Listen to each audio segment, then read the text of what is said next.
오늘은 베드로전서 강의 11번째 시간으로 3장 13절로 17절 말씀을 통해 나그네는 선한 양심을 가진 삶을 사는 자입니다라는 제목으로 말씀을 전하며 주시는 은혜를 이제 함께 받고자 합니다. 오늘 본문은 지난 시간에 8절에 마지막으로 말하노니라며 사도 베드로가 흩어져 있는 산소말 갖고 믿음 생활하는 거룩한 나그네인 성도들에게 마지막으로 권면하는 부분의 두 번째 부분입니다. 그래서 또 라며 시작하고 있습니다. 13절 보십시오.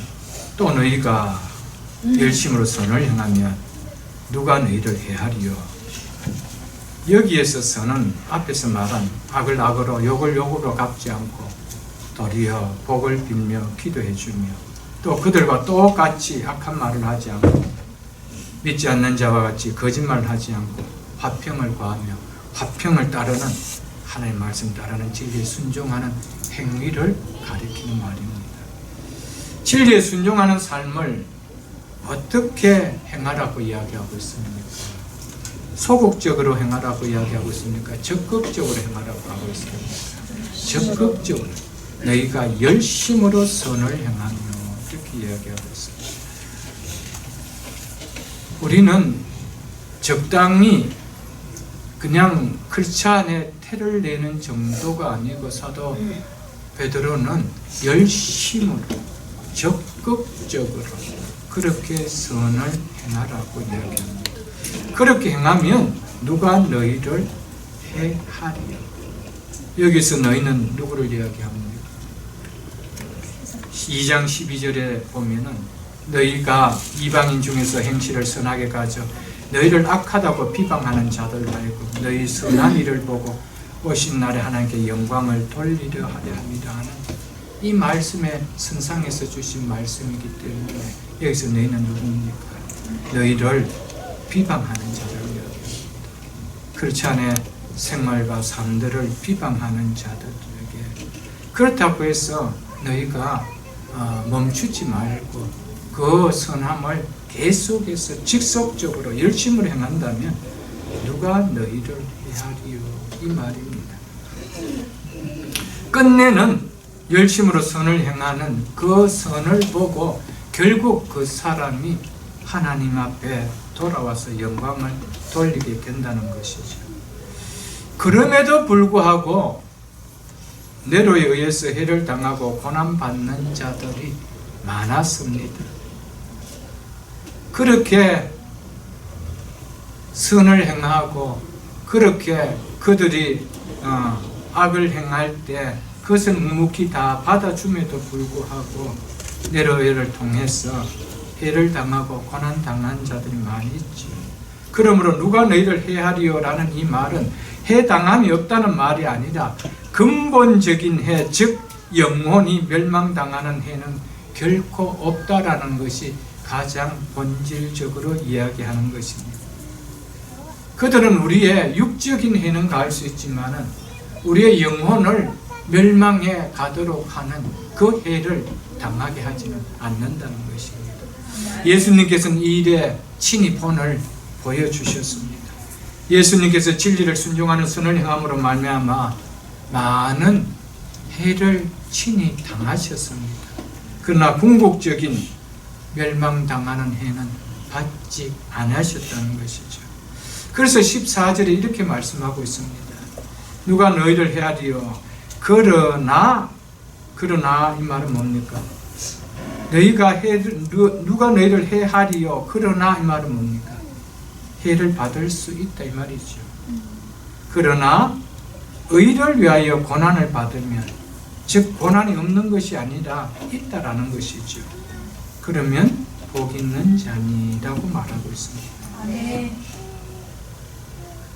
지금 우리가 사는 이 시대 이곳에는 사도 베드로가 이 서신을 쓴 시대와 같이 예수 믿는 것 때문에 육체적으로 또는 삶에 견디기 어려운 고난당함은 없습니다. 오늘 우리가 신앙생활하는 이 시대, 이 사회에서 의를 위하여, 즉 예수 믿는 것으로 인하여 고난 받는 것이 있다면 그건 무엇일까? 초대 교회와 같이 지금 어떤 특정 국가와 같이 예수 믿는 것 때문에 생명을 걸어야 될 만큼 삶에 말로 다 할 수 없는 불이익을 당하는 이런 고난은 우리가 사는 이 땅에는 없습니다. 그러면은 우리가 사는 이 땅에, 이 시대에 의를 위하여 받는 고난은 무엇일까?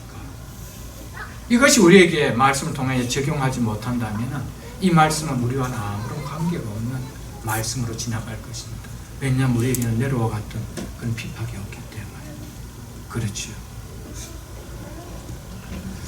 무엇보다 사도 베드로는 의를 위하여 예수 믿는 것으로 인하여 고난을 받으며 고난을 당하며 무슨 자라고 이야기했습니까? 복 있는 자라고 이야기했습니다. 여러분, 예수 믿는 성도는 복에 대한 개념이 성경적 개념으로 정립되지 않으면 신앙은 절대로 한치도 못 자랍니다. 우리의 가치관과 지금까지 예수 믿기 전에 우리가 가졌던 가치관과 생각들을 말씀으로 무너뜨리고 말씀을 통해서 성경적인 가치관과 성경적인 생각으로 다시 세우지 않으면 안 됩니다. 먼저 복에 대한 가치관을 우리는 말씀의 복의 개념으로 깨뜨려야 됩니다. 그리고 성경적 복의 개념으로 세워야 된다는 것이죠. 그렇게 해야만이 우리는 믿음이 자랄 수가 있습니다. 바른 믿음의 삶은 성경적 복의 개념을 정립하는 데서부터 출발합니다. 성경은 예수 믿는 것 때문에 생활에서 고난 받는 것이 복 있는 삶이라고 정의해 주고 있습니다. 예수 믿는 것 때문에 내 생활에 어떤 손해를 당하는 것, 어려움을 당하는 것, 그것이 복이라고 이야기하고 있습니다. 여기 동의가 가능합니까? 여기에 쉽게 우리가 동의가 되지 않는다라면 우리는 성경적 믿음은 가질 수가 없다라는 것이죠. 예수 믿는 일로 고난과 어려움을 당하는 일이 없다면 그것은 복이 아니라고 이야기하고 있습니다.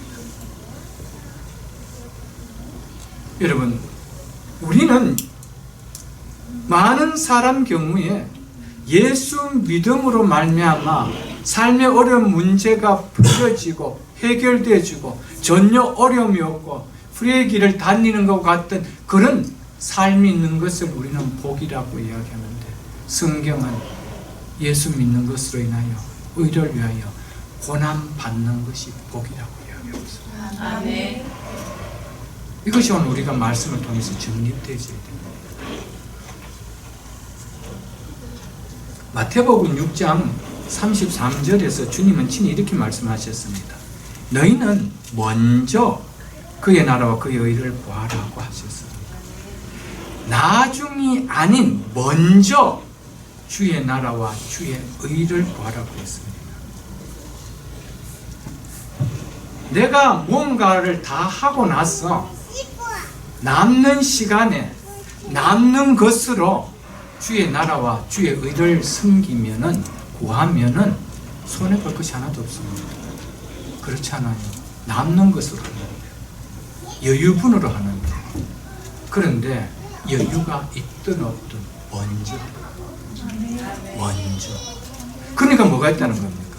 반드시 손해가 있다. 희생이 있다는 거예요. 거긴 고난이 있다는 겁니다. 이걸 전제하고 다 하고 나서 시간이 오늘 좀 남으니까 오늘 한번 예배 드리러 가자.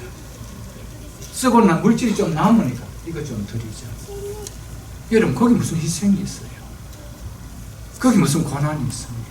거기 어려움이 있습니까? 거기 무슨 아픔이 있어요? 예수 믿는 것은 먼저래요. 먼저. 앞뒤 재는 거 아닙니다. 먼저래요. 뭘 요구합니까? 희생을 요구합니다. 예수 믿는 것은 고난이 있다는 것을 전제하고 하시는 이야기라는 사실 잊지 마십시오. 여러분.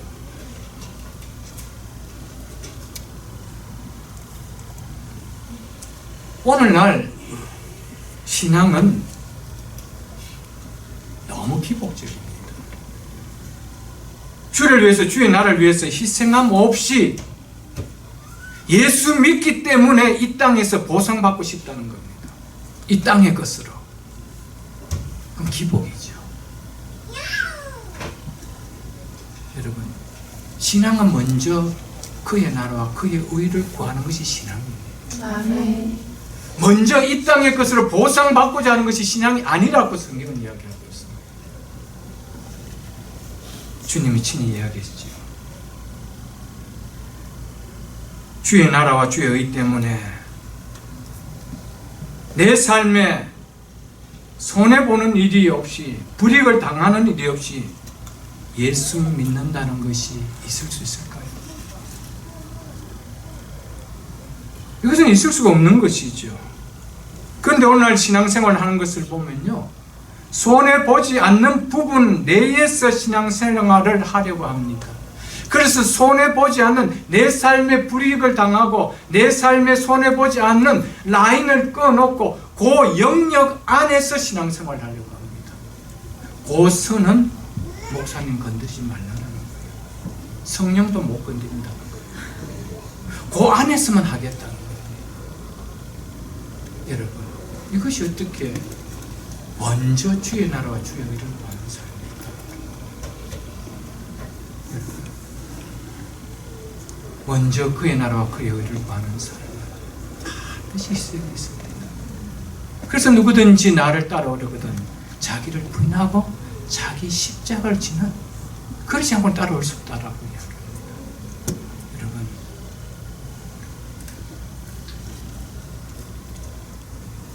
내가 예수 믿는 것 때문에 내 생활에, 내 시간에, 내 물질에, 내 기업에 손해가 온다라고 여겨지면은 그 예수 밀어볼 수가 있어요.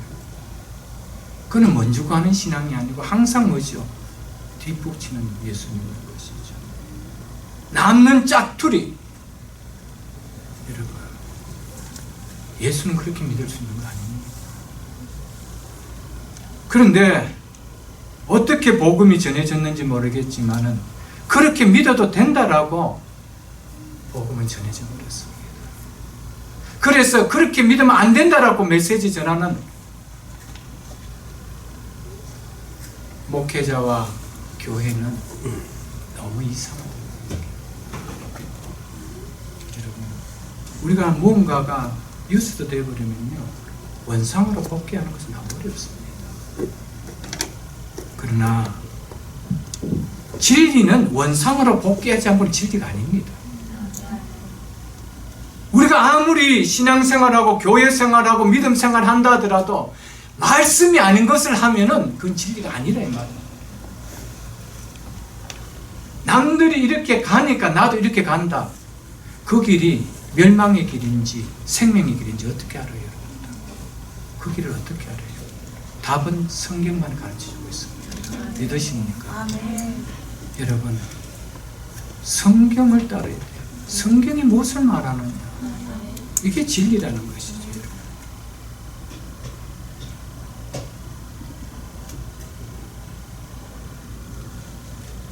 여러분, 오늘날 신앙생활에 너무 고난 없이 신앙생활, 너무 편안한 가운데 신앙생활합니다. 어차피 우리는 이 땅은 고난이 없는 곳입니다. 예수 믿는 것 때문에 무슨 육체적인 고난이 있습니까? 내려왔던 고난이 있습니까? 아이스와 같은 그런 믿는 자들에게 순교를 당하게 하는 고난이 있나요? 그렇잖아요. 그럼에도 불구하고 너무 편하게 예수 믿습니다. 아예 편함이라는 울타리를 만들어 놓고, 둥어리를 만들어 놓고 예배를 드립니다. 그래서 지금 어떤 교회까지 나오냐면 사이버 처치까지 나왔습니다. 집에서 그냥 TV로, 인터넷으로 예배 드립니다. 그런 교회가 지금 많이 더 쓸었습니다. 그 헌금 온라인으로 보면. 어느 정도까지 갈지 모를 겁니다.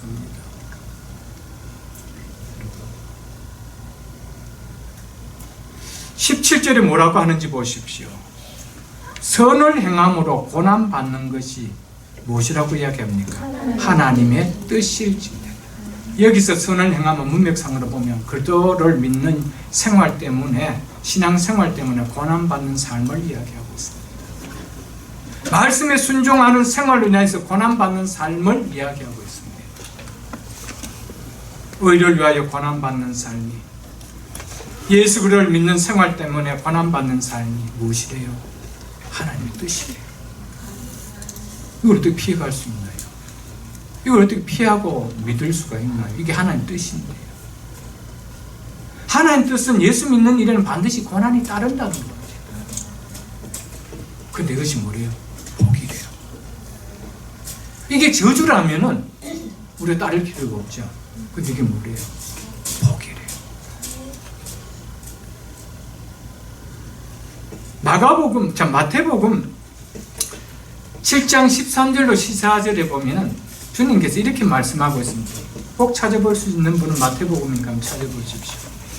7장 13절로 14절에 보면 잘 아는 말씀입니다. 제가 읽어드리겠습니다. 좁은 문으로 들어가라. 멸망으로 인도하는 문은 크고 그 길이 넓어 그리로 들어가는 자가 많고 생명으로 인도하는 문은 좁고 길이 협착하여 찾는 자가 적음이다. 누가 하신 말씀입니까? 우리 주님이 친히 하신 말씀입니다. 멸망으로 인도하는 문이 있대요. 멸망으로 이끄는, 인도하는 것이 있대요. 그것이 뭐래요? 편안함이라고. 크고 넓다는 말은 편안함을 이야기하고 있습니다. 주님을 믿는 데는요, 편함을 가지고는 따라갈 수 있는 길이 아니라고 이야기합니다. 누가 이끕니까? 멸망으로 이끄는 자가 이 길을 이끌어간다는 것이죠. 사단이 이끄는 길입니다.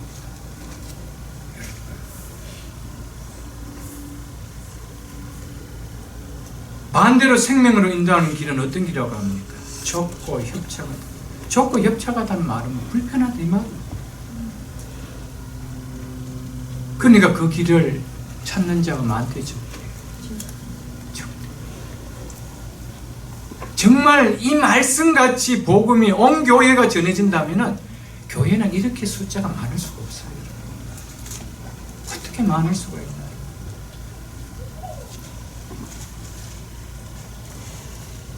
우리 주님께서 그 길을 찾는 자가 적대요.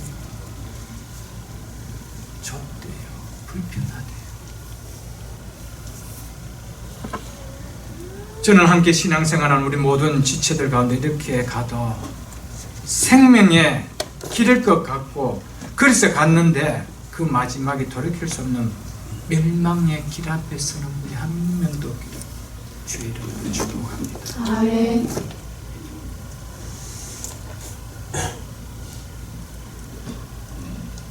편안하게 신앙생활을 한다, 편안하게 예수를 믿는다는 말은 문장은 될 수가 있습니다. 그러나 말은 되지 않습니다. 편안하게 예수 믿는다, 편안하게 신앙생활한다, 이건 말이 안 되는 말입니다. 어떻게 예수를 믿는데 편안하게 믿을 수가 있나요? 어떻게 신앙생활하는데 편안함이 들어간 신앙생활이 있을 수 있나요? 말이 안 되는 거예요. 말이 안 되는데 말이 지금 되고 있다는 것이죠. 오늘날 성도들에게, 오늘날 교회 안에서 이게 말이 되고 있다. 이 말이 너무 진하게 먹혀들고 있다는 것이죠. 여러분, 믿음은 들으면서 나기 때문에, 이런 말을 수없이 들었기 때문에 이렇게 신앙생활을 하는데 아무도 거리낌이 없어요. 아무런 거리낌이 없어요. 왜냐? 믿음은 구원을 받는다라는 이 말이 강력하게 꼽혀있기 때문에. 믿는다는 믿음의 정의가 바로 되지 않으면 그 믿는다는 자체가 내가 쏟고 있다는 것이죠. 믿는다는 그 믿음이 내가 정의가 되지 못하면 믿는다는 그 자체에 내가 쏟고 있다는 것이죠. 무엇이 믿는 겁니까? 그냥 입술로 믿는다는 겁니까? 성경은 한 번도 입술로 주여 주여 한다라고 구원을 받는다라고 말씀하지 않았어요.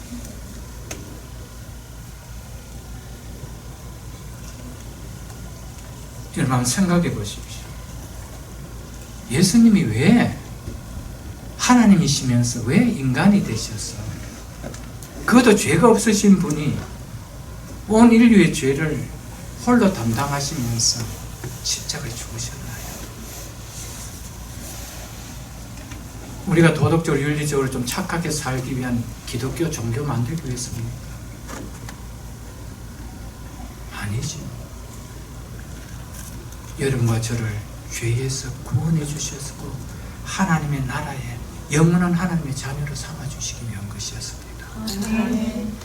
이런 구원의 은혜를 받은 우리라면, 이것을 믿음으로 고백하고 얻은 구원의 믿음이라면 그 주님을 위한 희생이 어찌 안 따른 신앙생활이 될 수가 있느냐는 겁니다. 될 수 있나요? 될 수 있다라고 한다면 그런 복음 저도 믿고 싶어요. 그런 복음을 이야기하면 저도 믿고 싶고요. 저도 그 복음을 전하고 싶어요. 이것은 없습니다. 진짜 예수 그리스도가 구원의 은혜가 내게 온다라면 그분을 위해서 희생함 없는, 손해봄 없는 신앙생활을 해줄 수가 없다는 것이죠. 절대 해줄 수가 없습니다.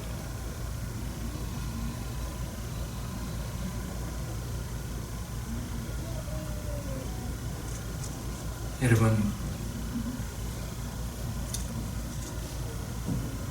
내가 손해보지 않을 정도, 내 생활에 불편함을 안 줄 정도, 그 바운더리 내에서 신앙생활하는 것은요, 그건 누구나 할 수가 있습니다.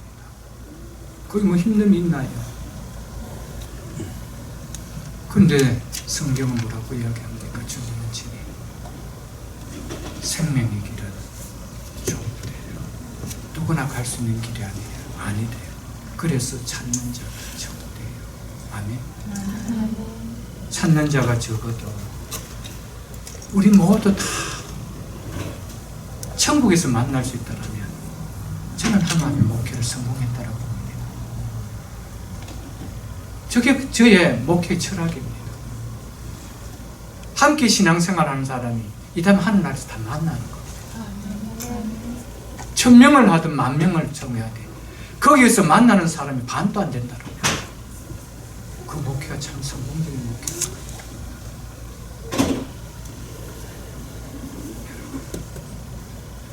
주님이 복되다는 복된 겁니다. 아멘. 주님이 복되다는 것을 내가 그 복을 바꾸려고 하면 안 됩니다. 여러분, 주를 믿는 것 때문에 힘들고 어려움이 있습니까? 하나님 나에게 주신 복이라고 생각하십시오. 아멘. 그럼 기쁘게 받을 수가 있습니다. 그 길은 즐거움으로 갈 수가 있다는 것이죠. 왜 주의 나라와 주의 의를 위하여 사는 삶에 고난이 있을까요? 힘듦이 있을까요? 왜 있을까요? 그리고 거기에는 왜 또 복이 있다고 할까요? 다르기 때문에 고난이 있고요, 다르기 때문에 복이 있습니다. 여러분, 예수 믿기 전과 예수 믿은 후에 똑같은 삶이라면 왜 고난이 있나요? 왜 어려움이 있나요? 왜 힘듦이 있나요? 다르기 때문에 어려워요. 다르기 때문에 힘듭니다. 믿습니까? 다름을 수용해야 됩니다. 예수 믿기 때문에 다름을 수용해야 된다는 거예요. 그렇기 때문에 어렵고 힘든 것도 뭡니까? 감사함을 찾을 수 있죠. 다르기 때문에 주시는 복이 있기 때문에 우리가 참는다는 것이죠. 다름을 인정해야 돼요. 우리는 예수를 믿고 구원은 받는데 삶은 다르기 싫다는 거예요. 그러니까 그냥 가는 거예요. 예수 믿기 전에 예수 믿던 후나 다름이 삶이 하나도 안 나타나는 거예요. 그래서 불편하면 주의 나라와 주의 의 오늘 믿어버리는 거예요. 또 짜투리 남으면 가는 거예요. 힘듦이 하나도 없어요. 뭐 힘들어요? 왜냐하면 다름을 인정하지 못하기 때문에, 그리고 아직 다름을 내가 느끼지 못했기 때문에, 다름을 내가 뭐죠? 없애가지 못하기 때문에. 여러분, 예수 믿기 전과 가치관과 여러분 삶이 다름이 없다면 무슨 고난이 있을까요? 그래서 예수 믿고 나면은 다 부딪히는 문제가 무슨 문제입니까? 주를 지키는 문제죠. 다 고난이 옵니다. 예수 믿기 전에는 뭐 그날 세상 사람들 말로 일요일, 주말 나를 위해서 마음껏 즐기는 날인데 이 날은 너희 날이 아니고 주의 날이다. 주님 앞에 드려야 된다. 그러니까 벌써 고난이죠. 이 고난 아닙니까? 다름을 인정한다면 고난이 아닙니다. 근데 다름을 인정하지 못한다는 거예요. 예수 믿고도 날에 대한 다름을 인정하지 못하기 때문에 그날이나 똑같이 살아간다는 거예요. 여러분, 예수 믿기 때문에 남들은 가서 오늘도 가게 문을 열고 거기서 앉아서 생활해야 되는데 우리는 근로자고 이날 주님 앞에 드리잖아요. 벌써 생활에 고난이 있잖아요. 물질적으로. 이것은 다름을 인정하기 때문에 가능한 겁니다. 다름을 인정하지 못하는 사람은 여전히 똑같이 합니다. 예수 믿는 거 아닌 거 아닌데 이러면서 똑같이 합니다. 뭘 인정하지 못합니까? 다름을 인정하지 못하고 있다는 것이죠. 여러분, 예수 믿는 것 때문에 자녀들 교육시키는 거 고난이 있죠. 저도 고난 많이 겪었습니다. 저렇게 하면 훨씬 더 좋은 액티브 활동을 하고 좋은 크레딧을 쌓아서 학교 입학할 때 좋게 조금 더 낼 수도 있을 텐데 저도 뭐 미국 와서 주워 들은 것이 있기 때문에 조금은 알았습니다. 근데 그 행사가 대부분 다 주일날 해요. 그러니까 뭡니까? 할 수 없다. 다 클로즈한 것이죠. 고난이 있죠. 왜 고난이 없습니까? 근데 성경은 그걸 뭐라고 합니까? 복이래요. 아멘. 복으로 붙들기 때문에 제가 붙들는 거예요. 다름을 인정하기 때문에 붙들고 사는 거예요.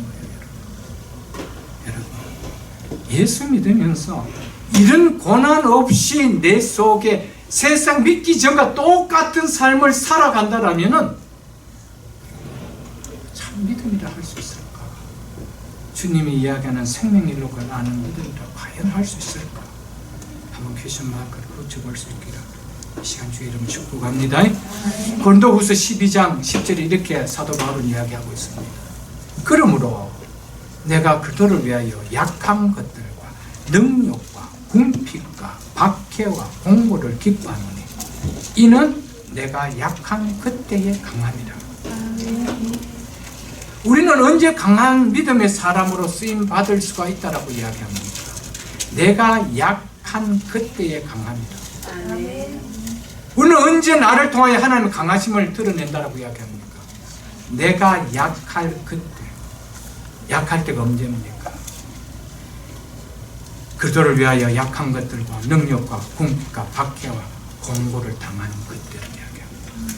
그때가 내가 약할 때라고 이야기합니다. 여러분, 우리 속에 고난이 있을 때, 예수 믿는 것 때문에 고난이 있을 때 하나님은 나를 어떤 사람을 세워준대요? 강한 사람을 세워준대요. 여러분, 내 필요에 의해서 고난을 다 비켜간다는 거예요. 그래서 비닐하우스에 크는, 온실에서 크는 화초같이 그렇게 큰다는 강할까요? 절대 강하지 못합니다. 내가 약할 그때, 이런 고난을 당할 때 내가 강하였더라고요. 그래서 복이래요. 믿음이 강한 것이 제일 복입니다. 왜냐하면 믿음의 분량만큼 하나님 주시는 복이 다르기 때문에. 우리가 하나님으로부터 은혜와 복을 받기를 많이 하지만 실제 하나님 앞에 올려드릴 수 있는 그런 복의 그릇은 내 속에 아무것도 없어요. 담길 수 있는 그릇이 없잖아요.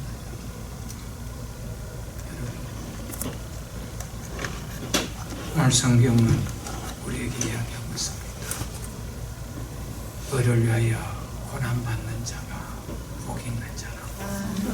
아멘. 아멘.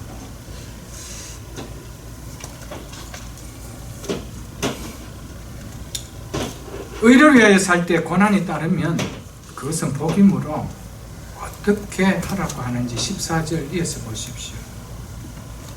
그들이 두려워하는 것을 두려워하지 말며 근심하지 말고 라고 이야기합니다. 그들이 누굽니까? 너희를 비방하여 너희들에게 고난을 주는 믿지 않은 사람들을 이야기하는 거죠. 믿지 않는 세상 사람들이 두려워하는 것을 믿는 너희도 똑같이 두려워하며 세상 사람들이 근심하는 것을 믿는 너희도 똑같이 근심해서는 안 된다고 이야기하고 있습니다. 우리에게 의를 위하여 살 때 고난이 따르면 그 고난을 어떻게 하라고 이야기합니까? 그 고난을 두려워하지 말아요. 그 고난 때문에 근심하지 말아요. 여러분, 너무 중요한 이야기입니다. 성경은 예수 믿으면 고난이 없다라고 이야기하지 않고 있습니다. 고난이 있지만 뭘 하지 말래요? 두려워하지 말고 근심하지 말라. 이게 한 해답입니다. 똑같이 있습니다. 여러분과 저에게. 왜 없겠습니까?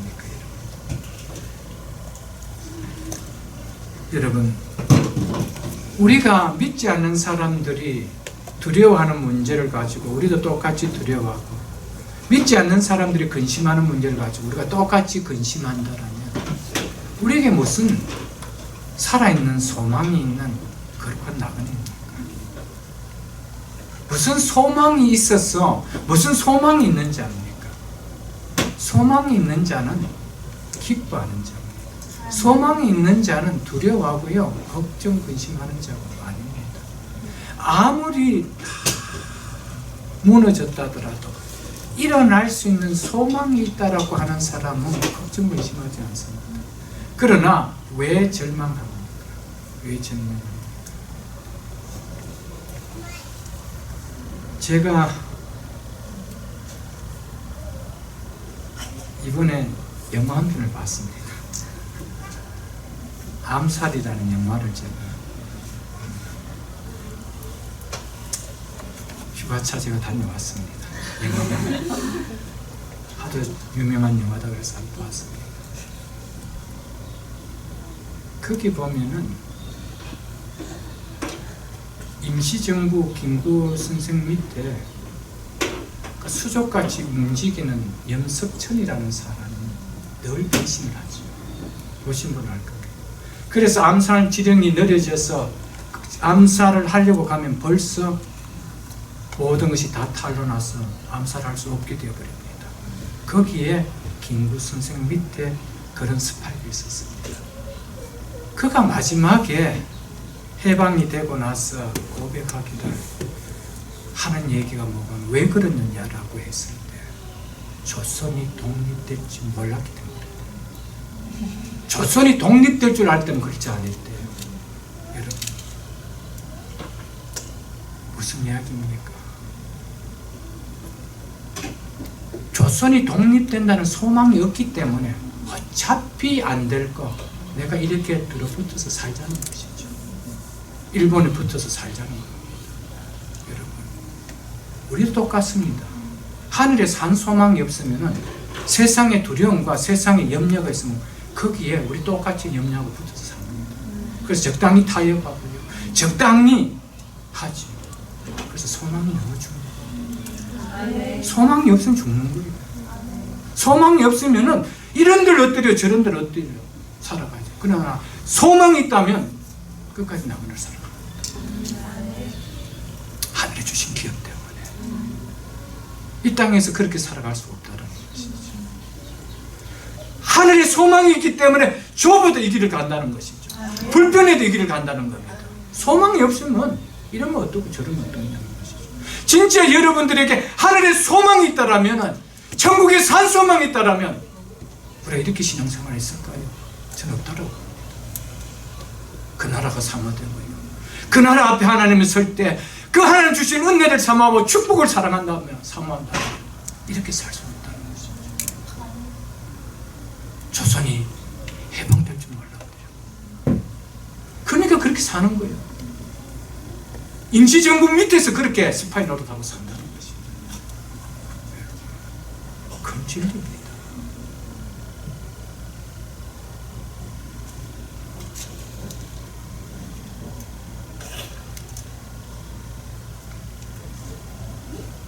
여러분, 믿는 사람이 세상 사람과 결정적인 다름이 있다면 저는 소망이 다르기 때문이라고 생각합니다.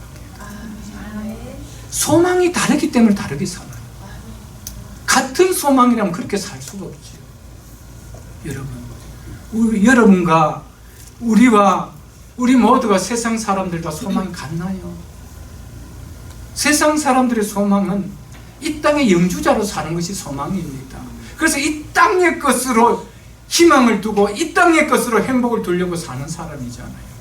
그러니까 이 땅의 것을 놓으면 안 되잖아요. 그럼 우리는 이 땅의 것을 가지고 행복을 누리는 자들 아니잖아요. 쇠하지도 않고 더럽지도 않고 썩지도 않은 하늘의 산 소망, 이거 붙들고 사는 자 아닙니까? 그러니까 달라야 된다. 그래서 다름이 있는 이유가 있다는 것이죠. 그렇기 때문에 고난이 있는 다름을 우리가 받아들인다는 것이죠.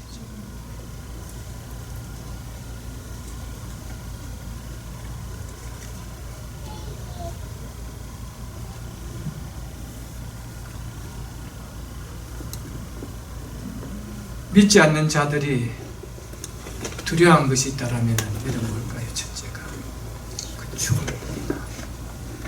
죽는 것에 대해서 예외 없이 다 두려워합니다. 다 걱정합니다. 여러분, 두 번째는 세상 사람들 두려워하는 것이 뭘까요? 무엇을 먹을까, 무엇을 입을까, 무엇을 마실까 하는 사욕의 욕심인 지 아닙니까? 즉 자기가 가진 것을 잃어버릴지도 모른다라는 두려움입니다. 그래서 늘 비즈니스 하면은 좀 경기가 나빠지면 늘 두렵잖아요. 이러다가 인컴이 적어지면 어떨까? 투자했던 이것마저 잃으면 어떨까? 이런 두려움이 있죠. 여러분, 이런 믿지 않은 자들이 두려워하는 그 두려움을 너희는 두려워하지 말라라고 이야기합니다. 이미 우리는 죽음을 건너간 사람입니다. 사망에서 생명으로 옮겨졌느니라 믿습니까? 이미 죽음을 건너간 사람입니다. 왜 우리는 그거 앞에 두려워합니까? 두려워할 이유가 전혀 없습니다.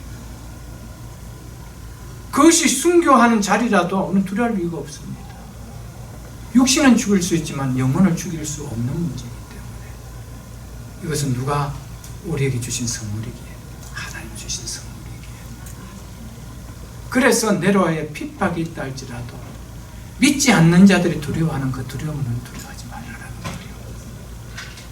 그것 때문에 너희들이 가진 것이 뺏겨버린다 할지라도 잃어버린다 할지라도 두려워하지 말라는 거예요. 여러분, 우리가 예수 믿으면서 신앙생활이 업이 되지 못하고 자꾸 여러분 떨어지는 이유가 뭘까요? 잘하지 못하는 이유가 뭘까요? 이거에 대한 두려움 때문에 그렇습니다. 그래서 이런 문제가 조금 더 발생하면 어떻게 됩니까?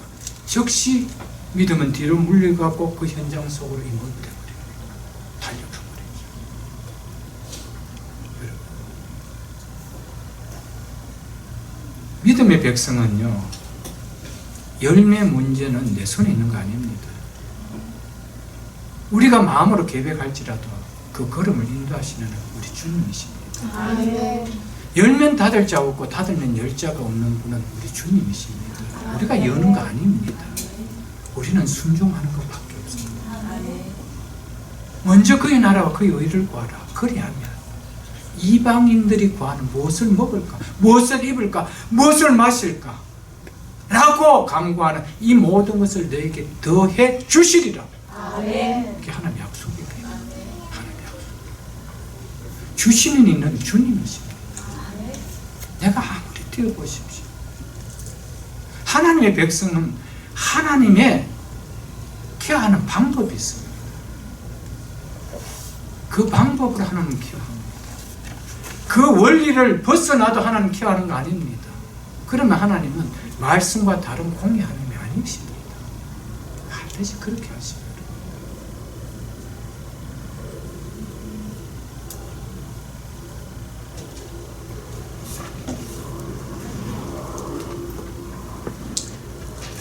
우리가 사는 이 땅은요,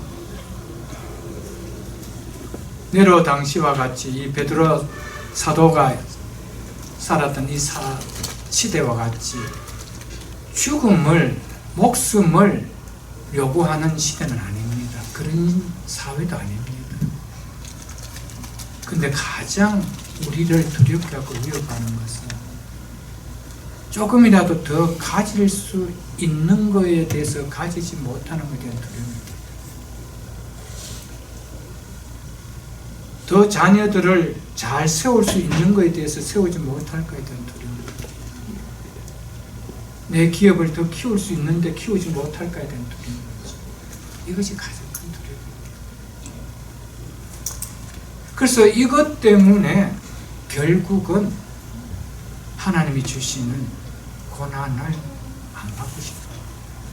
예수 믿는 것 때문에 이런 부분에 불이익을 당한다라면 언제든지 접어버릴 수가 있습니다. 그건 제 이야기가 아니고 예수님께서 친히 하신 얘기입니다. 그래서 마가복음 4장에 이렇게 이야기하고 있습니다. 혹시 펴보실 분 한번 펴보십시오. 마가복음 4장 16절에 보면 이렇게 이야기하고 있습니다. 제가 19절까지 읽어드릴게요. 예수님께서 씨 뿌린 비유를 하시면서 이렇게 친히 말씀하셨습니다. 돌밭에 뿌려졌다는 것은 이들을 가리킴이니 곧 말씀을 들을 때 즉시 기쁨으로 받으나 그 속에 뿌리가 없어 잠깐 견디다가 말씀으로 인하여 환난이나 박해가 일어날 때는 곧 넘어지는 자입니다. 환난과 박해가 일어나면은 넘어지는 자가 있다라고 성경은 반드시 분명히 주님이 이야기하고 있습니다. 여러분, 신앙생활에는요, 복음이 뿌려지고 나면은 반드시 우리 속에 그것 때문에, 말씀을 때문에, 믿는 것 때문에 당하는 고난과 환난이 있다라고 성경이 이야기합니다. 근데 문제는 넘어질 것이냐 안 넘어질 것이냐, 그 차이밖에 없지. 이거는 반드시 돼요. 그래서 하는 말씀 뭡니까? 말씀으로 인하여 환난이나 박해가 일어나는 때에는 곧 넘어지는 자. 또 어떤 이는 가시떨기에 뿌려지는 자니 이들은 말씀을 듣기는 하되 세상 염려와 재물의 욕심과 기타 욕심이 들어와 말씀을 막아 결실하지 못하게 되는 자요라고 이렇게 이야기하고 있습니다. 그래서 세상 것 때문에 두려워하는 문제가 생기면은 그것 또한 결실하지 못한대요.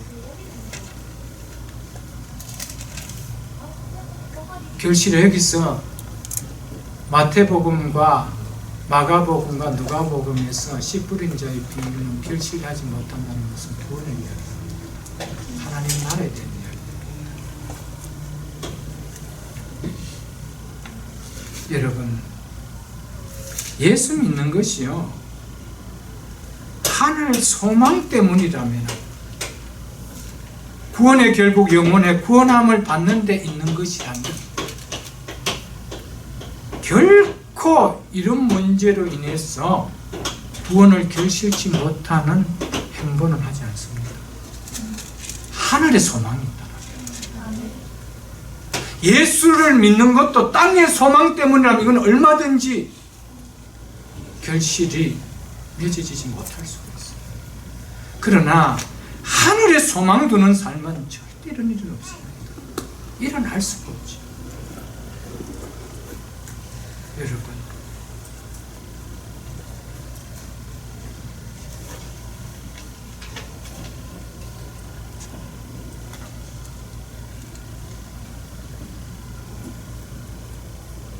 우리의 삶 속에 여러분, 세상 사람들이, 믿지 않는 사람들이 두려워하는 그 문제가 예수 믿는 걸로 통해서 두렵게 하고 염려가 되고 걱정이 되게 한다라도 그것이 복인 줄 알고 받아들입시오. 그 진짜 복입니다. 그 삶은요, 생활도 그렇고 자녀도 그렇고 하나님이 책임져 주십니다. 하는 약속입니다. 저는 자녀들을 하나님께 맡길 수 있었는 것은요, 제보다 하나님 더 잘 키워준다는 믿음 때문이었습니다. 제가 키우면은 그만큼 못 키우기 때문에 모든 것을 잘하시는 하나님이 계시다. 나는 맡겨버려요. 하나님이 그렇게 하는 것이 은혜요 복이라고 하면 그렇게 해버리는 거예요. 이렇게 하는 것이 더 잘 된다라고 해도 그건 내 생각이고, 나는 누가 만드셨습니까? 하나님 만드셨으니까 하나님 생각이 훨씬 더 사람의 생각이니까 맡기는 거지. 인생은요 단거리가 아닙니다. 인생은 장거리입니다. 마라톤입니다. 마라톤입니다. 마지막 끝점까지 가봐야 됩니다. 누가 하나님을 손을 들어주셨는지. 우리는 세상 사람들은요 단거리로 승부를 내려고 합니다. 눈에 보이는 걸로 금방금방 승부 내려고 합니다. 금방 잘 되지 않느냐, 금방 나오는 게 있지 않느냐, 이걸 이야기하죠. 그래서 믿음은 인내가 필요하다는 거예요. 인내가 필요합니다. 근데 그 인내는 확실한 결실을 보는 인내입니다. 그래 될까 안 될까 불안한 인내가 아닙니다. 그러니까 그 행보를 갈 수가 있는 것이죠.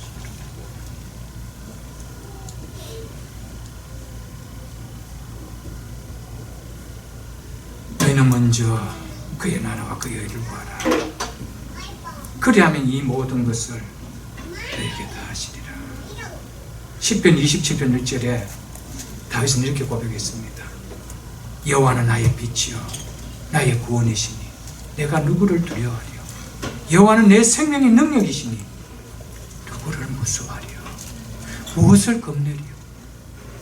여러분 정말 하나님이 내 생명의 능력이십니까? 내 구원자십니까? 나의 빛 되시는 됐습니까? 그러면 다른 거에 대해서 두려워하지 마십니다. 그분 앞에 맡기십시오. 그리고 나는 믿음의 길로 가십시오. 그것이 고난의 길이라. 그건 복이기 때문에. 동일하게 다윗은 시편 3편 5절에서 6절에서 내가 누워 자고 깨었으니 여호와께서 나를 붙드시리라. 천만인이 나를 애워싸 진친다 해도 나는 두려워하지 아니하리라. 여러분, 내 삶 속에 잘 때나 일어날 때나 어떤 상황 속에서도 구원의 하나님이 나를 붙들고 계신다고 믿는다라면 이 환경이 어떤 환경이라도 나는 두려워하지 않는다. 이게 믿음의 삶. 여기는 어떤 고난이 있어도 그 믿음의 삶을 기복하지 않는다. 비켜가지 않는다고. 하나는 그 인생을 내가 책임져 주겠다. 무엇인데? 붙들어 주신다. 붙들어 주신다. 여러분, 내가 내 인생을 붙들려고 해봐야 얼마나 붙들 수 있나요? 내가 내 기업을 붙들려고 해봐야 얼마나 붙들 수 있나요? 내가 자녀들을 붙들려고 해봐서 얼마나 붙들 수 있나요? 여러분, 잘 때나 깰 때나 붙들어 주시는 계시는 분이 계십니다. 그분에게 맡기십시오. 그분에게 가정도 맡기고요, 자녀도 맡기고 기업도 맡기십시오. 그분이 붙들어 주셔야 되죠, 여러분. 그분이 붙들어 주면 요동치 않습니다. 아멘. 여러분,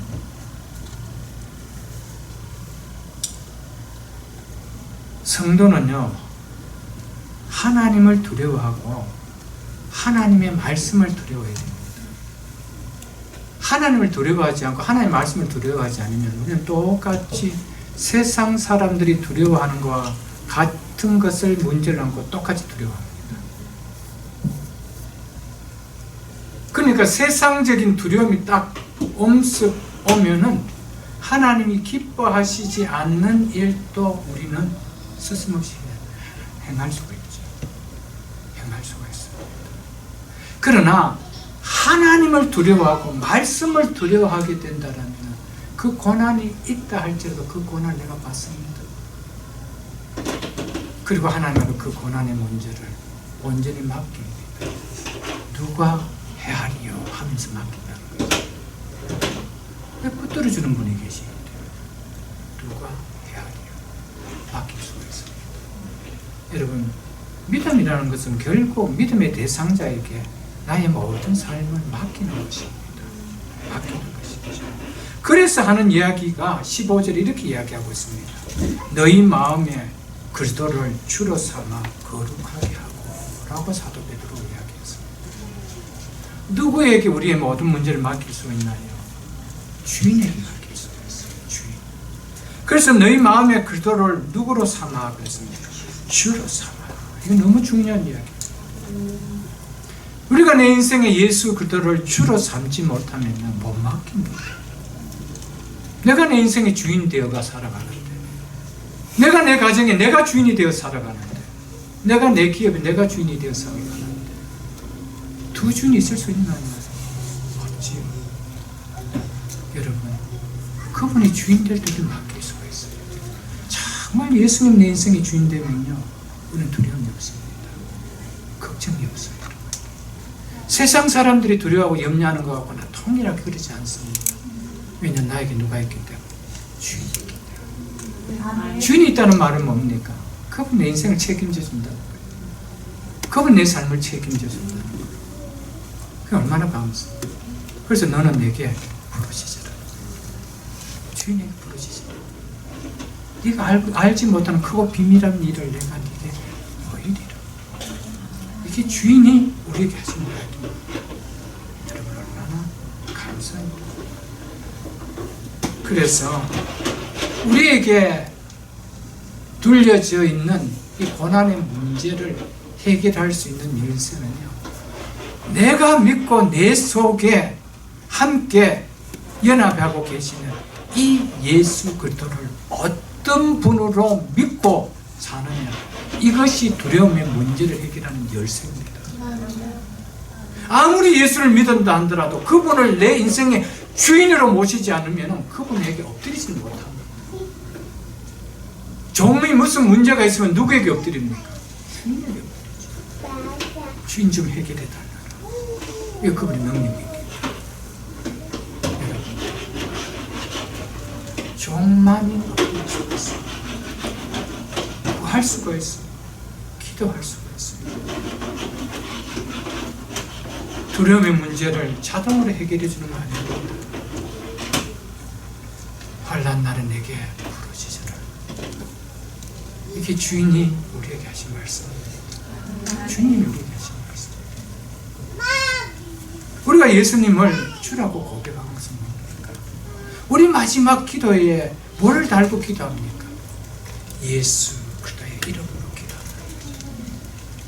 문제를 해결해 줄 주인으로 고백하고 기도한단 말입니다. 주인으로 고백하는, 예수님을 주인 되게 고백하십시오.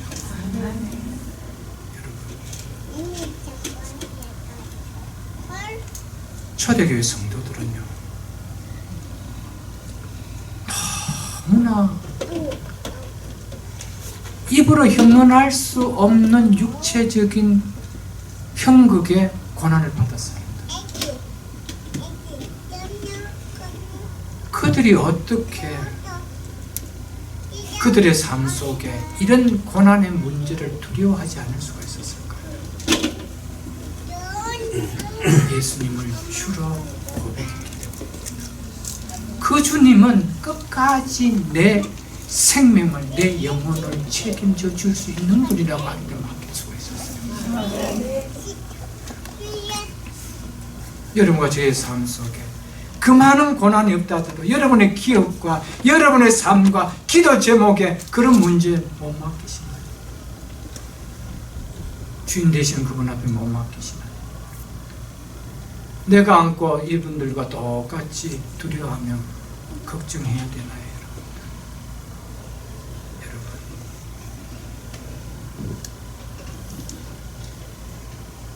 초대교회 성도들은 예수 그리스도를 주로 고백하며 믿는 신앙을 가졌기 때문에 그 주님을 위하여, 그 주인을 위하여 모든 것을 잃어버린다 해도, 그것이 생명이라고 해도, 그것이 우리가 가진 재산이라 해도 다 드리는 충성을 할 수가 있었습니다.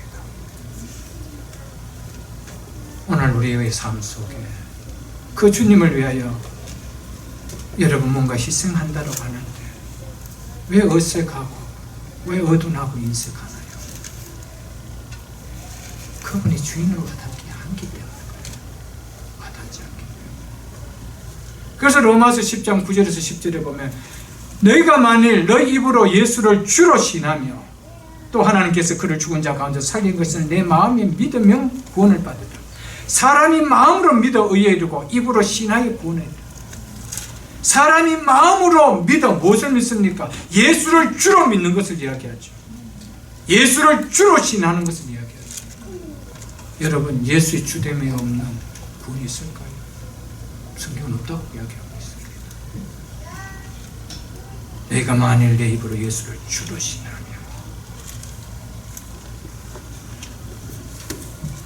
또 하나님께서 그를 죽은 자 가운데 살리는 것을 내 마음에 믿으면 구원한다. 여러분, 예수 그리스도의 구원의 사건은요, 우리를 통해서 예수님을 주되게 하는 사건입니다. 우리가 예수 그리스도를 통해 구원을 받았다면 우리는 당연히 그분을 주로 고백하고요, 주로 높여드려야 된다는 것이죠.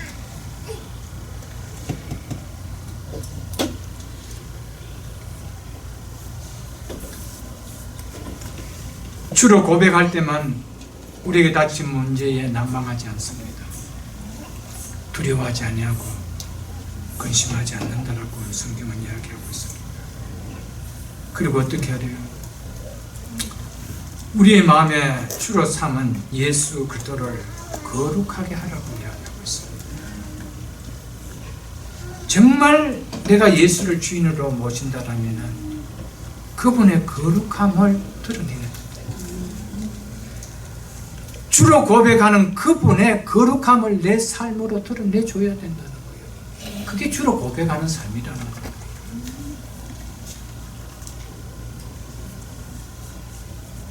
그래서 열심히 선을 행하는 거라는 것이죠.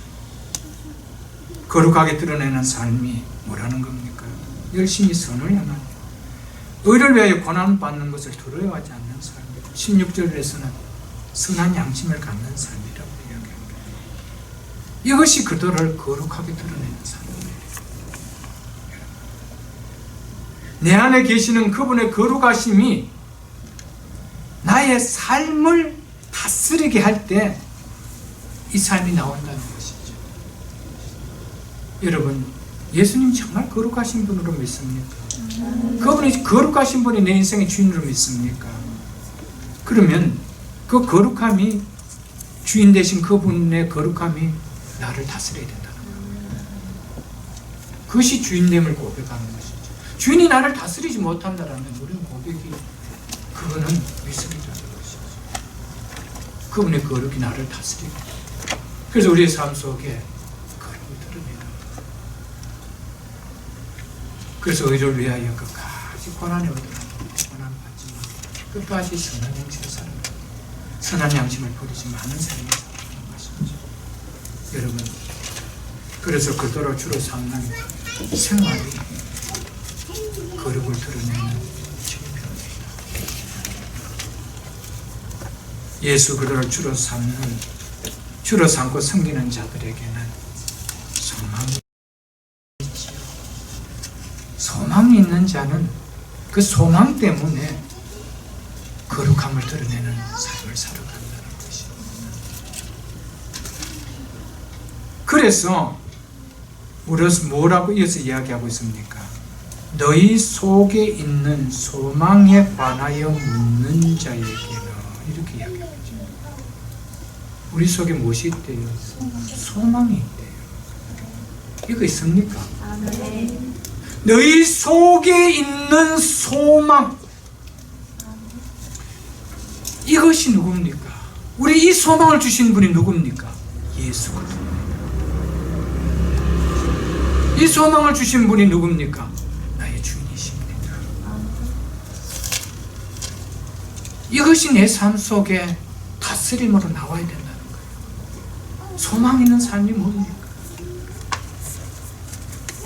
땅의 것을 위해서 적당히 양심도 속이고 믿지 않는 자들과 똑같이 악행을 저지르고 그렇게 산다라면 소망 없는 자. 소망을 어디 두어서 합니까? 땅 소망이지 하늘 소망이 아니라는 거예요.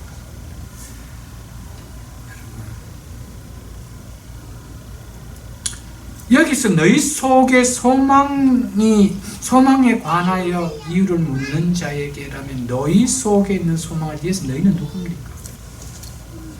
편안한 속에 있는 지금 성도를 이야기합니까? 네로의 핍박 가운데 고난 가운데 있는 성도를 이야기합니까? 중요한 이야기입니다. 누구 가운데 소망이 있다고요?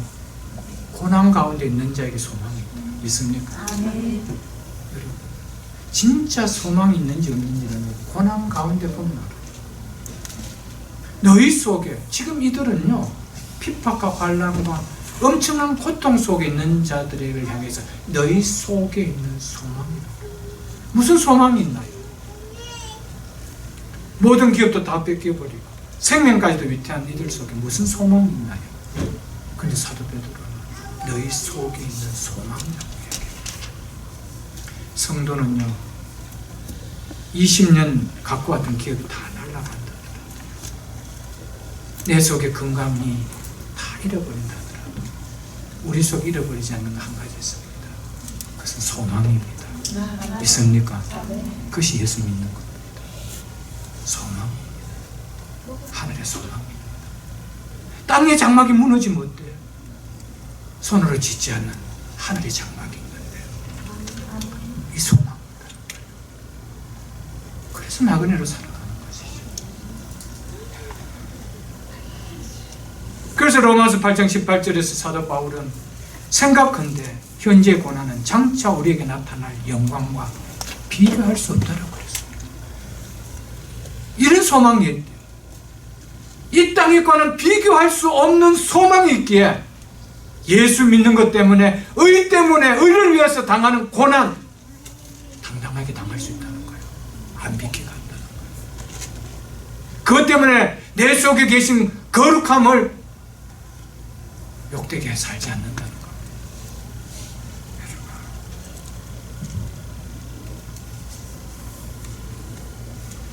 사도 베드로는 믿지 않는 자들이 너희 속에 있는 소망이 도대체 무엇이길래 그렇게 살 수 있느냐고 물을 수 있는 삶을 살아라고 이야기합니다.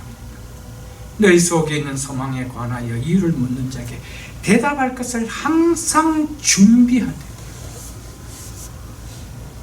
이건 뭡니까? 항상 소망 가지고 사는 삶을 살아야 됩니다.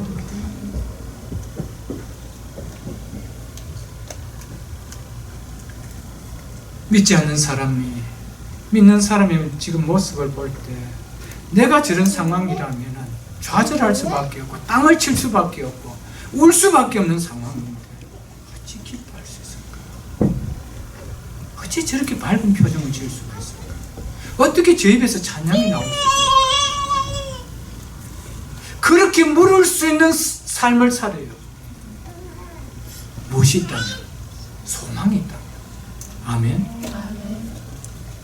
여러분, 이게 복음 전하는 거 아닙니까? 똑같은 사건을 당했는데 믿는 사람, 믿지 않는 사람보다 더 통곡하고 더 땅을 치고 더 좌절하게 했다면 누가 그 예수 믿겠어요? 도대체 당신 안에는 무엇이 있기에, 어떤 소망이 있기에 이런 절망 가운데서도 소망의 표정을 잃어버리지 않고 살 수 있느냐? 그 비결이 뭐냐? 그를 물을 수 있는 삶을 항상 살아요. 이게 성도의 삶입니다. 아멘. 이런 삶을 사는 자에게 하는 복이 있다. 이 땅에서도 주어지지만 하늘나라에서 주는 그 복이 얼마나 클까? 이 땅에서 아무리 복을 부어준다 하더라도 우리는 길어야 4, 50년 누리는 복밖에 아니에요. 여러분. 그러나 하늘에서 주는 그 복은요, 영원토록, 영원토록. 아멘. 아멘. 그러니까 장차 우리에게 누려질 영광과 이 땅에서 누릴 것은 비교가 되지 않기 때문에 우리는 그 길을 갈 수가 있다는 것이죠, 여러분.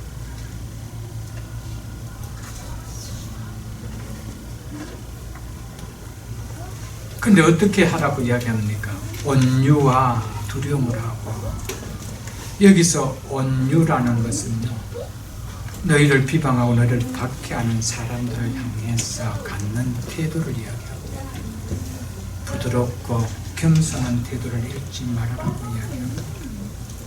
낮은 자세로서 좋은 날 보기를 기다리면서 그렇게 소망 있는 자의 모습을 보여주라는 겁니다. 여러분, 특별히 여러분들 믿지 않는 남편 계신 우리 성도님들, 그리고 아직 믿음이 연약한 남편이 계시는 우리 아내 성도님들, 남편에게 온유함을 보일 수 있기를 축복합니다. 지금 믿지 않는 상태에서 꼭 교회에 나와도 구원의 확신을 누리지 못한 상태에서 남편이 세상을 떠나도 괜찮습니까? 어때요? 심각하게 자문을 해보십시오. 지금 이 상태에서 세상 떠나도 괜찮아요.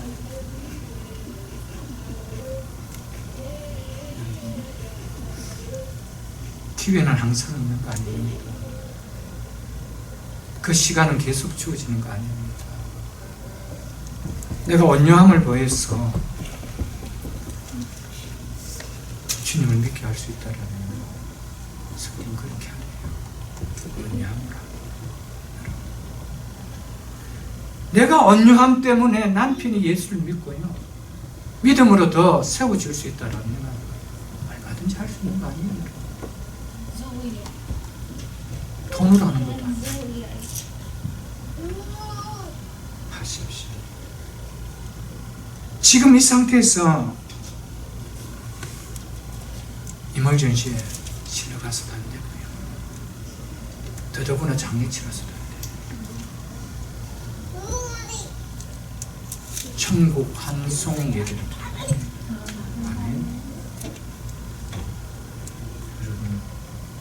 누구에게도 온유함이 중요하지만 아직 가장 가까운 내 형제와 내 부모와 내 가족 중에 있다면 온유함에 플러스 몇 좌성을 하더라도 그래도 하십시오. 그것이 하나님 앞에 복이라고 이야기하면 믿지 마십시오, 여러분. 그리고 두려움은 하나님에 대한 경외를 이야기합니다. 하나님에 대한 두려움을 가지면은요, 우리의 모습이 그들에게 어떻게 보여질지 보인다는 것이죠. 하나님을 경외함을 가지고 대하는 모습. 그러니까 뭡니까? 저 사람의 모습 속에서 하나님을 경외하는 모습이 보인다, 비친다. 이것이 나그네로 살아가면서 하나님 우리 속에 그들을 주로 고백하고 거룩하게 나타내면서 그들에게 소망에 묻는 자들에게 보여줄 모습이라고 이야기하고 있습니다. 16절 보고 말씀을 맺겠습니다. 선한 양심을 가지라, 이렇게 이야기하고 있습니다. 선한 양심을 가지라.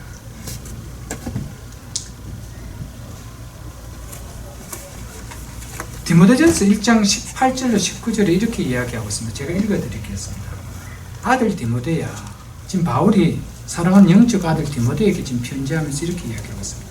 아들 디모데야, 내가 너에게 이 교훈으로서 명하노니 믿음과 착한 양심을 가지라. 어떤 이들은 이 양심을 버렸고 그 믿음에 관하여는 파선하였느니라. 지금 사도 바울은요, 믿음과 선한 양심은 분리해서 생각할 수 없다라고 이야기하고 있습니다. 믿음이 있다고 하면서 양심에 거리끼는 행동을 한다면 그 믿음은 바른 믿음이라고 할 수 없다는 것이죠. 왜냐하면 히브리서 10장 22절에 이렇게 이야기하고 있습니다. 제가 읽어드릴게요. 우리가 마음에 뿌림을 받아, 즉 예수의 피 뿌림을 받아, 즉 예수님의 보혈로 구원을 받아 이랬습니다. 그 다음 이렇게 이야기합니다. 악한 양심으로부터 벗어났고, 우리가 예수 그리스도의 보혈로 말미암아 어디로부터 벗어났다고 이야기합니다. 악한 양심이었어요. 그래서 예수 믿고 나면은 이제는 악한 양심을 갖는 이 모습으로 돌아가서는 안 된다는 것이죠. 그래서 선한 양심을 가져야 됩니다. 왜 믿기 전에 구원해 줬던 그 양심의 모습으로 또 돌아가느냐는 것이죠. 여러분, 정말 하늘의 소망을 가지고 가는 성도라면 오늘 이 땅에 선한 양심을 가지고 살아야 됩니다. 이걸 통해서 구원해 줬기 때문에요. 우리가 천국의 소망을 전한다면, 우리 속에 있는 소망에 관하여 묻는 자에게 이 소망을 전한다면 온유와 두려움도 필요하지만 우리의 삶에 선한 모습이 있어야 된다는 거예요. 선한 양심을 보여주는 모습들이 있어야 된다는 거예요. 이것이 너무 이 땅에 오늘 많이 파괴됐죠. 여러분, 선한 양심을 가지라고 한 후에 뭐라고 이야기하고 있습니까? 이는 그리스도 안에 있는 너희 선행원리라고 이야기했습니다. 그러니까 선한 양심하고 그리스도 안에 있는 뭐하고 같다는 겁니까? 선행하고 같다 이 말입니다. 선한 양심을 가지면 자연스럽게 무엇이 나온대요? 선한 생리가 나온다고 성경이 이야기하고 있습니다. 누구 안에 있는 선행이래요. 누구 안에 있는 선한 양심이래요. 그리스도 안에. 여러분, 예수 그리스도와 연합됐습니까? 그럼 우리 속에는 이것이 있어야 되죠. 이 삶이 사라져야 된다는 겁니다. 여러분, 보이지 않는 양심, 보이는 삶을 통해서 보여주는 것이죠. 정말 우리가 이 땅의 것에 욕심을 내지 않고 이 땅의 것에 소망 두고 살지 않는다라면 우리는 좀 이 땅의 것 때문에 고난 받는다 하더라도 선한 양심 가지고 살아갈 수 있습니다.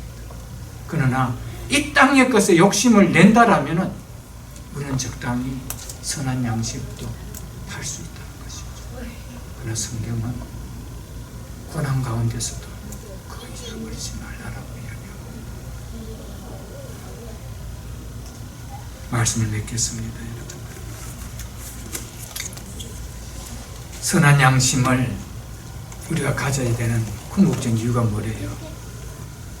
너희 선행을 욕하는 자들로 그 비방하는 일에 부끄러움을 당하게 하려 함이라 그랬죠. 너희 욕하는 자들로 너희 비방하는 일에 뭡니까?